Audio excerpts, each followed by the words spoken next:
Olá, você que nos assiste aqui pela TV Legislativa, está começando mais uma edição do programa TVL Comunidade.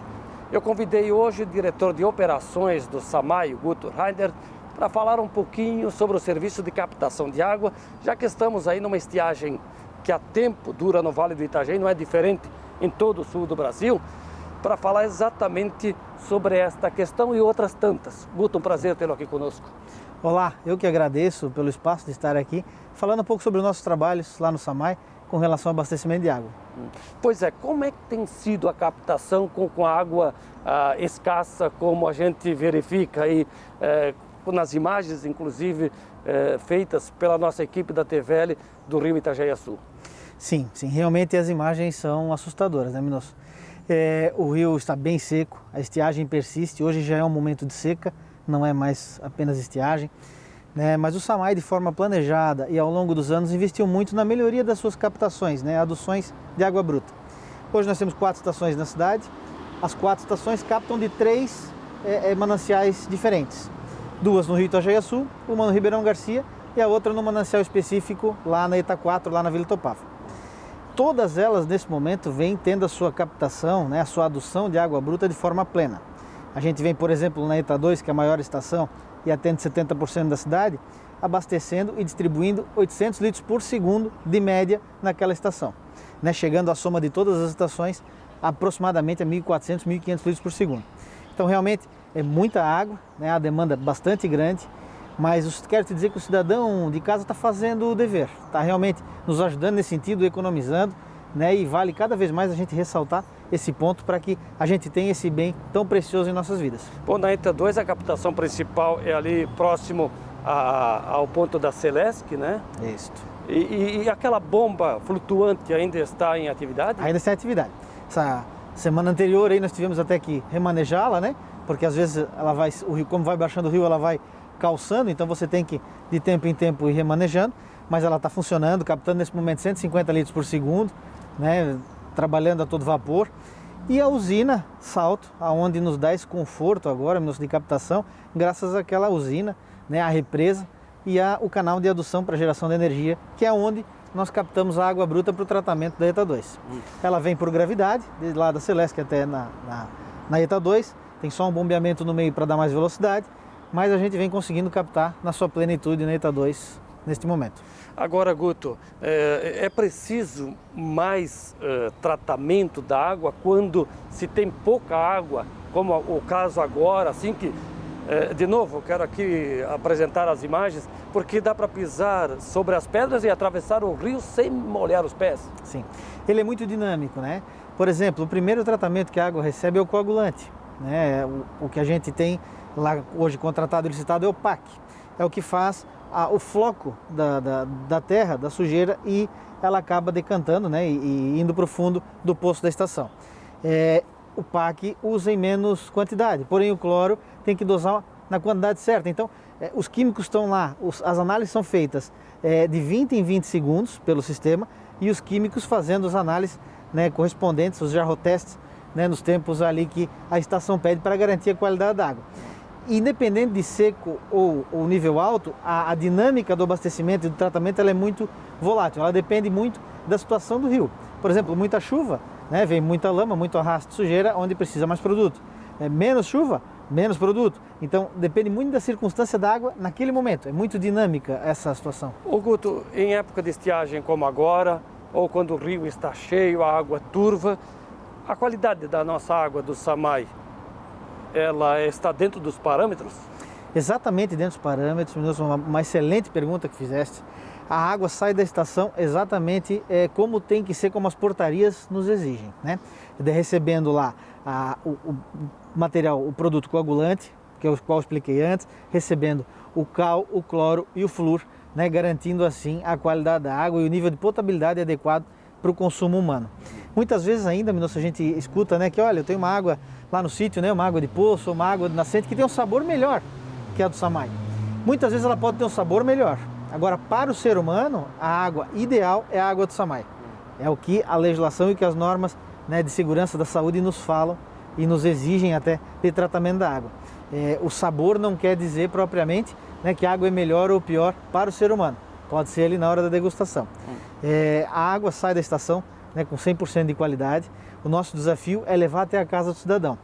E às vezes pode acontecer, a água chega turva, né, como a gente já conversou em outras vezes, justamente por uma manutenção de redes, né, alguma coisa nesse sentido. Que sempre é importante que o cidadão entre em contato com a gente para que pontualmente a gente possa ir lá, identificar esse problema e resolver. Guto, você já nos disse aqui que a ETA 2 é responsável por 70% do abastecimento da cidade.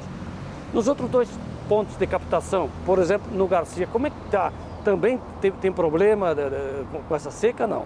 Não, na Garcia é semelhante ao da ETA 2, é uma represa também construída lá propriamente para a estação.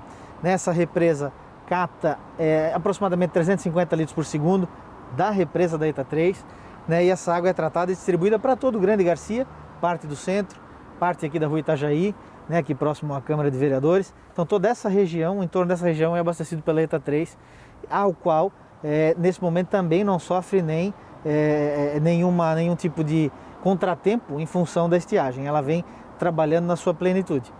É muito importante a gente mensurar que a gente extrai a água da natureza, né, dá o devido tratamento e distribui para o cidadão blumenauense. Agora, sem a natureza não há como, né, e por isso da preocupação com a estiagem, da preocupação com a economia, para que a gente possa continuar abastecendo na plenitude, né, e principalmente o cuidado com os mananciais, o cuidado com a floresta e tudo mais, onde a gente capta esse bem tão precioso. É importante preservar a natureza, exato, a mata, né? Porque aí nós temos a água em abundante. Agora, Guto, em relação ao abastecimento, o SAMAI vem ampliando a sua rede. Nós temos alguns pontos, residências com falta de água agora, nesse último mês, por exemplo? Não, Minosso. Por deficiência de abastecimento, são pouquíssimos os pontos, principalmente agora na época mais fria, né, onde o consumo, já por sua natureza, ele baixa bastante. Então a gente não tem. Aonde se existe pontos com falta de água, por exemplo, nós estamos fazendo uma obra lá no Antônio Zendron, botando uma rede maior para garantir o abastecimento, né, de algumas residências que estão no ponto mais alto, que quando no tempo quente, no calor, no grande consumo, no sábado de manhã, onde as donas de casa estão fazendo aquela faxina, o marido está lavando o carro, acaba com que desequilibrando o sistema, né, e causando falta de água em alguns pontos. Então, a gente vem de encontro com esse anseio, por exemplo, do Antônio Zendron, botando uma rede maior para garantir que não tenha esse tipo de problema. Mas é muito importante salientar que nos últimos anos o investimento chegou a aproximadamente 70 quilômetros de novas redes, né, os grandes reservatórios que a gente está aí construindo, alguns já entregando, outros pré-entrega. Então é muito importante esse investimento por parte do SAMAI para garantir o abastecimento ao longo dos próximos anos. E esse negócio também, que é uma orientação do SAMAI, para que as famílias tenham um reservatório, uma caixa d'água um pouco maior do que aquela, digamos, no limite. Sim. Porque na hora que falta na rede tem lá um estoque, né? Um exemplo claro, Minosso, é uma parada da ETA 2, por exemplo. Ali a gente sente bastante. Acredito que você nunca ouviu a gente falando, olha, a ETA 1 vai parar para uma manutenção, o pessoal tem que se preparar. ETA 2, aliás, ETA 3 e ETA 4. Por quê, Minosso? Porque são estações que trabalham com uma folga um pouco maior, né? A ETA 2 ela já trabalha num gargalo, ela trabalha praticamente tudo que ela produz num dia, ela, né, distribui naquele mesmo dia ou no dia seguinte. Então ela trabalha no limite. E aí a necessidade, de fato, de ter caixa d'água. Porque se eu tiver que parar a estação por algumas horas para uma manutenção, ou até mesmo uma manutenção de rede, a caixa d'água na casa do cidadão vai suprir essa necessidade. O ideal é que se tenha pelo menos 150 litros de água, né, para cada pessoa, para cada morador daquela residência reservada.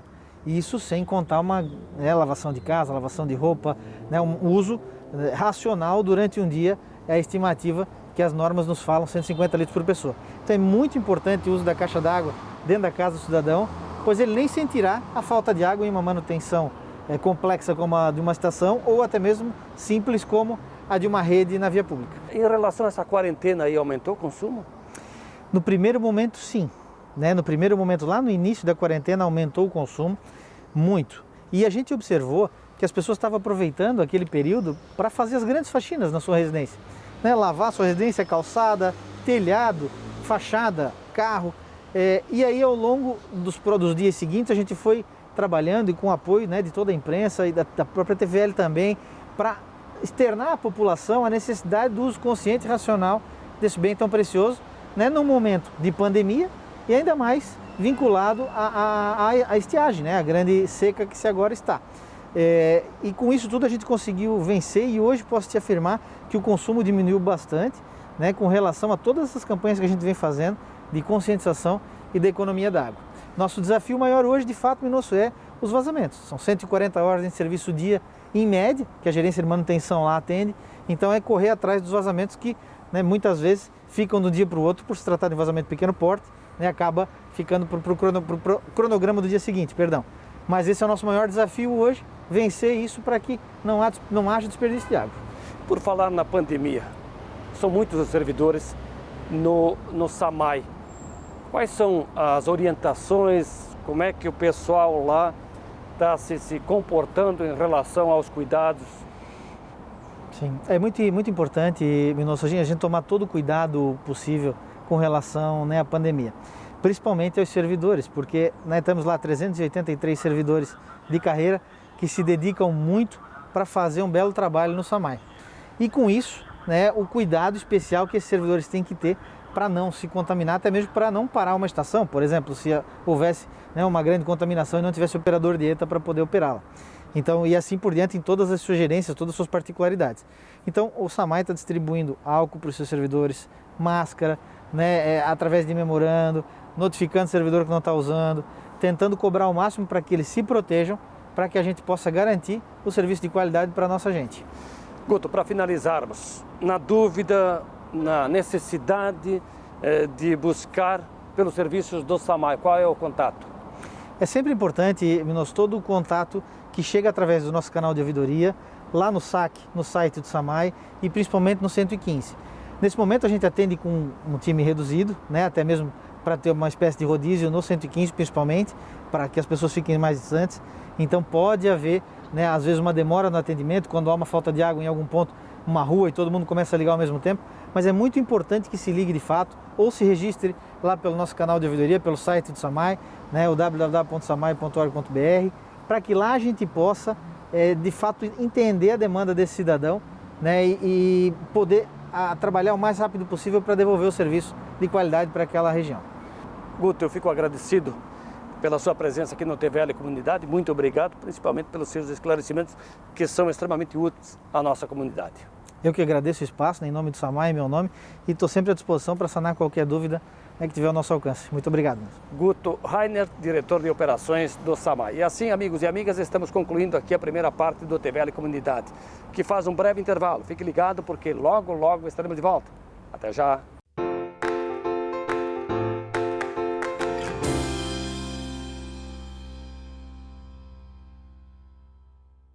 É da nossa tradição essa vontade de fazer acontecer. Todos os dias, todas as horas, conseguimos fazer da tristeza a nossa superação, das conquistas o nosso objetivo. A Câmara Municipal faz parte dessa história, na fiscalização e na promoção de um debate contínuo com a nossa sociedade. Acompanhe as atividades do Legislativo no site e exerça hoje e sempre sua cidadania. Câmara Municipal de Blumenau, fazendo parte dessa história.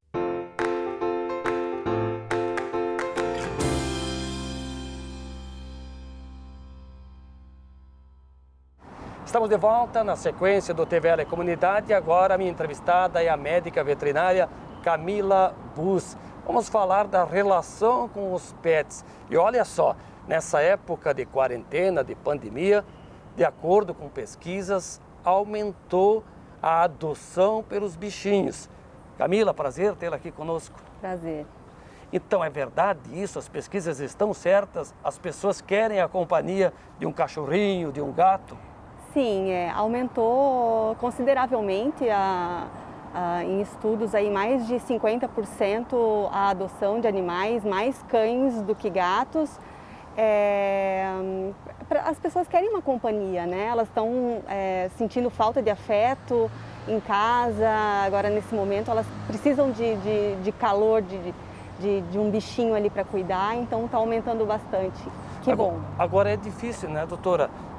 Vamos pegar como exemplo Blumenau, uma família que não tem um bichinho de estimação em casa, né? É raro. É raro. A quantidade de animais que tem nas casas é bem considerável, assim, é bastante.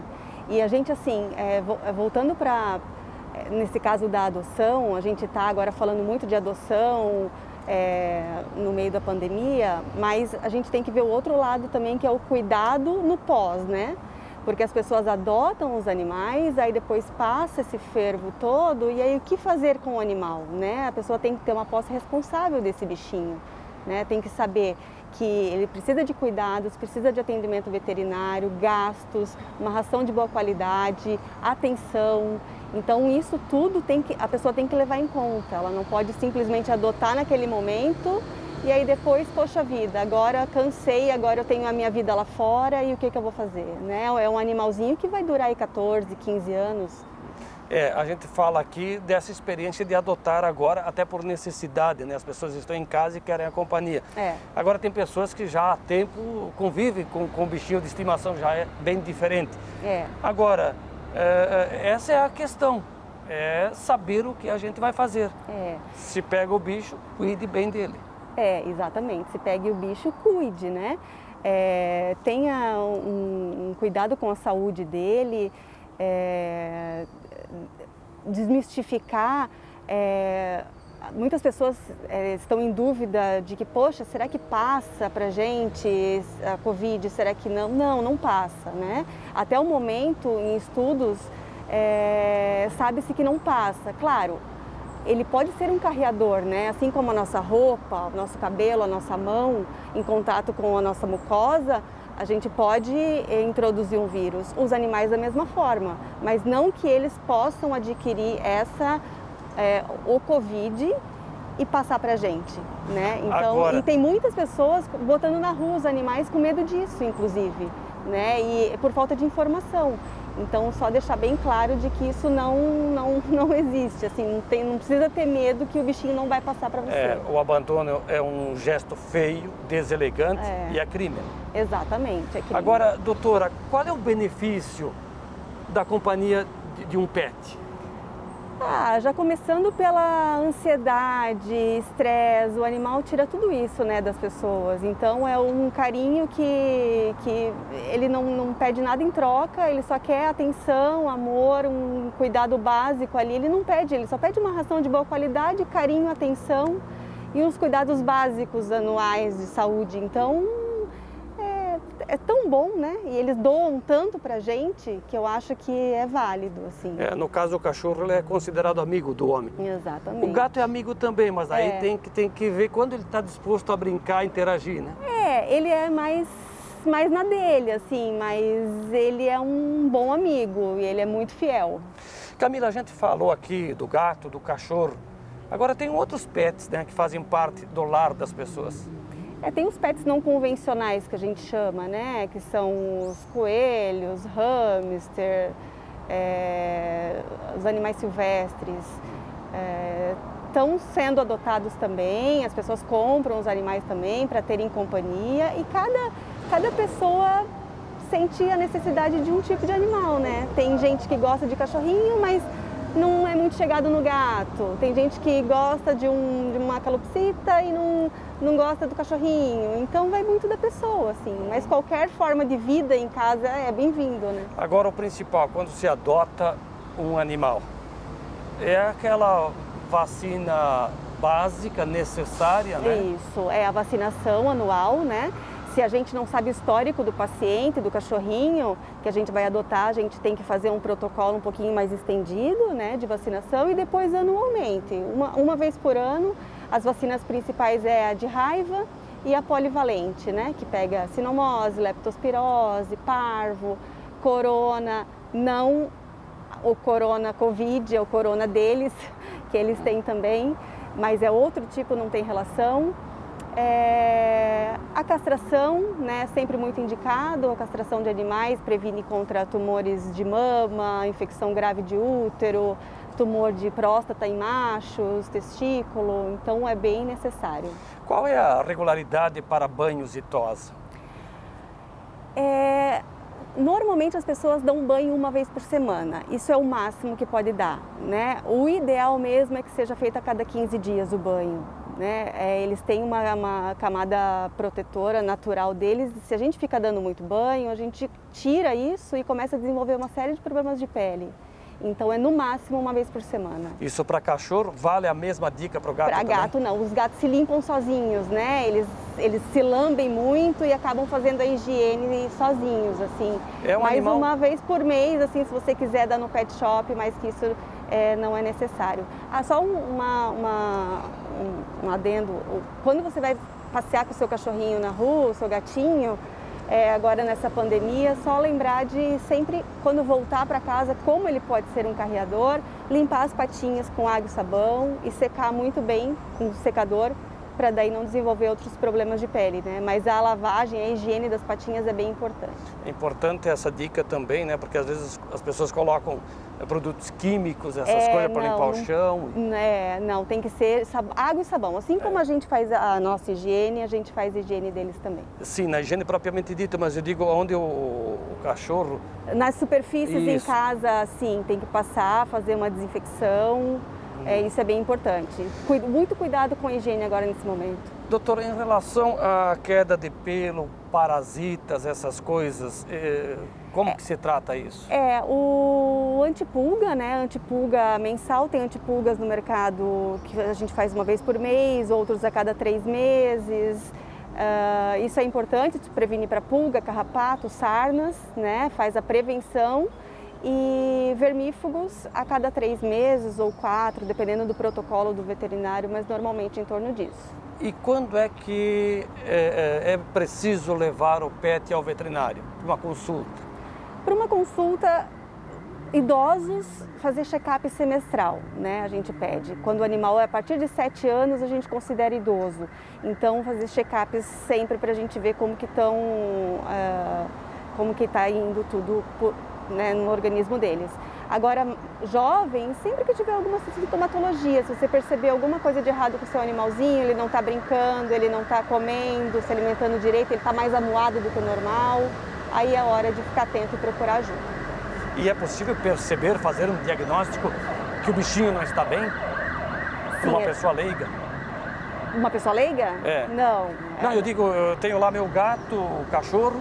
Como é que eu faço para entender que ele não está bem? Então, se ele parou de comer, já é um sinal. Ou se ele está comendo menos do que o normal, já é um sinal, né? Se ele está, normalmente ele é super brincalhão. Falta de apetite já é um sinal. Já. Normalmente se ele está muito brincalhão, ele parou, está quieto, sem comer e sem brincar, já é um sinal bem grande de que alguma coisa está acontecendo. Para nós humanos, nessa época do ano, no inverno, tem muito problema respiratório, né? Os bichos também têm essa tendência? Tem problemas respiratórios, gato tem complexos respiratórios, síndromes respiratórias, o cão também. Tem a traqueobronquite infecciosa canina, que passa de um cão para o outro. Existe vacinação para isso também. Então, é um cuidado assim, especial que a gente tem que ter com eles. E cada época do ano a gente faz um protocolo vacinal para deixar eles saudáveis. Deixa eu tirar umas dúvidas aqui, se tem veracidade ou se é apenas uma lenda.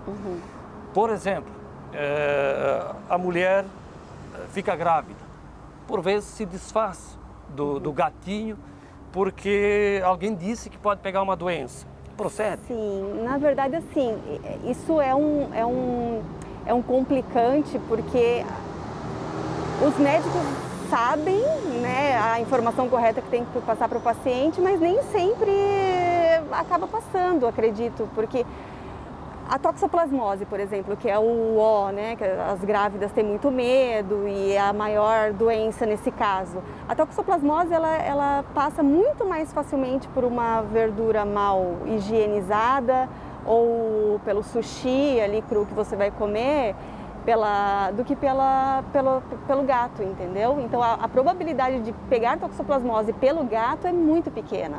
Então você não precisa se desfazer do animal por conta disso. Quais são as doenças mais comuns em gatos e cachorros? Em cães, parvovirose, sinomose. A gente teve um surto de parvovirose agora, há uns meses atrás, aqui bem grande. E em gatos, FIV e FeLV, que são os gatos de rua, que a FIV é a AIDS felina e a FeLV, a leucemia felina deles, né? Então, gatos de rua, a probabilidade de ter uma doença dessas é bem grande. Então, quando a gente resgata um gatinho, a gente deve levar no veterinário para a gente testar o animal, ver se ele está saudável ou não. Assim mesmo com os cães também, né? Deve levar para a gente ver se está tudo ok, porque a gente não sabe o histórico dele na rua, não sabe em que condições que ele estava, né? Então é importante. Camila, em relação às lesões, quais que acontecem mais com esses bichos? Lesões de pele, você diz? De pele, às vezes até se machucar.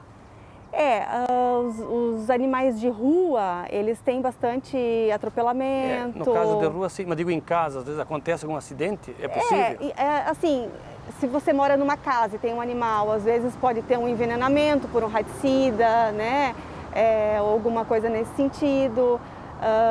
Os gatos vão muito para a rua, principalmente gatos não castrados, eles vão muito para a rua, brigam muito e voltam, daí, além de lesões de pele, voltam com essas doenças de leucemia e AIDS que são passadas por briga, né? Então, só ficar atento a qualquer sinal. Em tese, o cachorro, o gato, a calopsita, seja qual for o animal de sua preferência, o animal de estimação, que faz bem, né, nessa convivência, é um bichinho que sente frio, que sente Sim. fome, que tem sentimentos, né, doutora? Sim, eles fazem bastante quadro de ansiedade, bastante estresse. Então, nesse momento crítico que a gente está vivendo, tem muita gente que não está saindo para nada, né? Para fazer nada na rua. E só lembrar que os animais, eles precisam passear um pouquinho, né? Então, assim, levar um pouquinho na rua para fazer as necessidades. Quando está em casa, jogar a bolinha, brincar com o animal, dar atenção, porque eles precisam, né? O estresse, por exemplo, é um sintoma de ficar muito no ambiente? Sim, às vezes ele tinha uma rotina de passear, de ir no parque, de correr. De repente, ele fica dentro de casa e nada mais disso acontece, né? Ele não entende por quê. O dono também já fica um pouco estressado, o tutor fica estressado por conta de toda a situação e aí acaba desencadeando uma série de problemas. O animal fica mais irritado, né, não quer comer, então tem que cuidar com isso. E quando o animal fica agressivo? O animal às vezes pode ficar agressivo também. Tem que ver da onde que está vindo isso, né? Sempre tem uma causa. Ou o animal fica agressivo quando você pega o animal da rua, por exemplo, e ele é agressivo, por quê? Se ele teve um trauma na rua, se ele foi machucado. E aí tentar ir trabalhando com isso aos pouquinhos, né? Tem medicações para a gente tratar essa agressividade dos animais, mas sempre com muita cautela e sempre com um veterinário por trás. Camila, o que faltou dizer ao nosso telespectador, em especial aquele que tem pet em casa? Que você cuide muito bem, que dê carinho, atenção, uma ração de boa qualidade, leve o veterinário sempre que precisar, eles merecem. E a melhor forma de amor que você pode receber e doar são os animais. Só para fechar, agora me veio em mente uma questão muito importante. É preciso variar a alimentação, a ração, ou pode ser a mesma? Não, normalmente eles não enjoam, pode ser a mesma. A não ser que trocou a ração e deu algum problema gastrointestinal no animal, que ele não aceitou bem aquela ração, aí você tem que mudar. Mas normalmente uma ração de boa qualidade, ela é muito palatável e normalmente eles não enjoam.